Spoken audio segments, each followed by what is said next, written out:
Okay, so your question, why do I teach in Memphis? The question is, why not?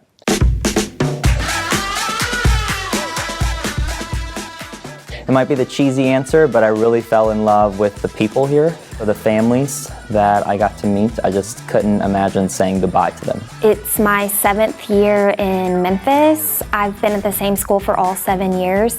I saw opportunity in Memphis and luckily kind of landed upon the job that I have now. Thinking about culture, thinking about history, thinking about cost of living, thinking about food, it was Memphis. I'm from Memphis. I'm like pro-Memphis, born and raised, and I wanted to come back and have a hand in that change at home.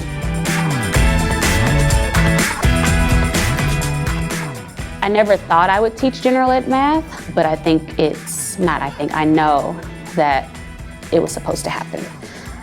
Because now I'm a math coach and I absolutely love it. If I'm being completely honest, I probably would still be in the classroom. But I absolutely love being an administrator too. I love working with teachers. Going to work is fun, and I have some friends like, oh my God, I gotta work, put in a sick day, and I'm like, well, I don't have that problem. It's a joy to be able to go to work every day.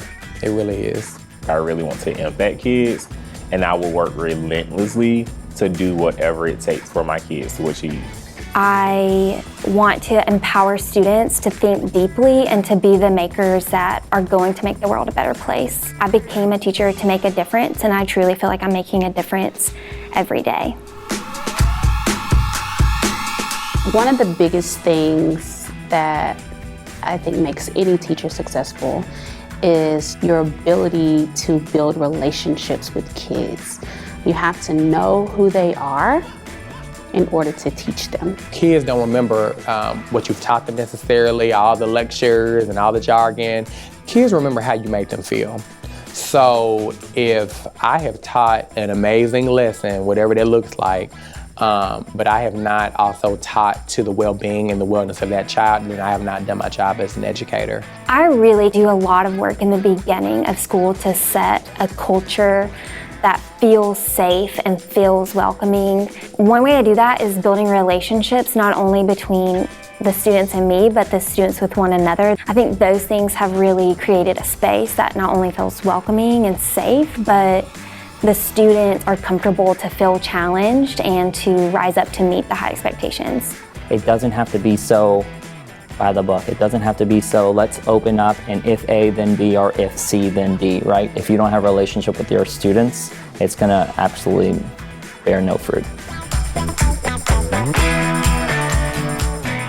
I grew up in 27983, and literally 2 hours away, the outcomes were drastically different.